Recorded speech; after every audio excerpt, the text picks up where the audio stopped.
எங்கள் ஏரியா பொறுத்த வரைக்கும் எங்களுக்கு பெரிய இழப்பு தான் அவருக்கு. அவர் இந்த ஏரியாவில் இருக்கும்போது எங்களுக்கு அது யாருக்கும் எந்த பிரச்சனையும் இல்லை, ஒன்றும் இல்லை. இங்கே யாருக்கும் பிரச்சனை இல்லாத இருந்தது. இந்த நிகழ்வு வந்து நாங்கள் எதிர்பாராதது, இந்த ஏரியாவுக்கே எதிர்பாராது, எங்களுக்கே ஒரே அதிர்ச்சி. ஏதோ அன்றைக்கி இந்த இன்சிடென்ட் நடந்தது, சரி கேஷுவலாக நடக்கும், ஏதோ கிளாஷ் நடந்தது போயிட்டு அவர் டிவியில் பார்க்கும்போது தான் எனக்கு தெரிய வந்தது.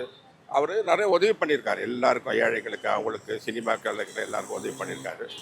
அவர் வெளிய விஷயம் எவ்வளோ இருந்தாலும் இது வந்து உங்களுக்கு ரொம்ப இழப்பு. ஏழையிலேருந்து பணக்கார வரைக்கும் ஈக்குவலாக ட்ரீட் பண்ணுவார். அது ஒன்று தான் அவர் பெரிய பணக்கார. ஐயா சாப்பிட்டீங்களா, வந்தீங்களா, நல்லா இருக்கீங்களா, தம்பி எங்கே ஒன்றா காணும் அப்படின்னு கேட்பார். அந்த மிக சிறந்த மனிதர். அவர் இல்லாதது என்னோட தனிமையில் இருக்கிற மாதிரி இந்த ஏரியாவுக்கு ஒரு பாதுகாப்பு மாதிரி இருந்தது.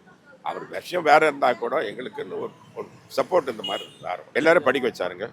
எல்லா பசங்களும் படிப்புனாவே எந்த பண்ணுறாரு, எல்லாருக்கும் படிச்சு ஏழை பெருந்தும் தெரியாத ரெக்கமெண்டேஷன் தேவையில்லை. நீங்கள் போய் எனக்கு படிக்கணும், என் ஏழைங்க படிக்கணும்னா எந்த ஸ்கூலில் எதுக்குன்னு அவரே நேராக போய் சீட்லாம் வாங்கி கொடுப்பார்.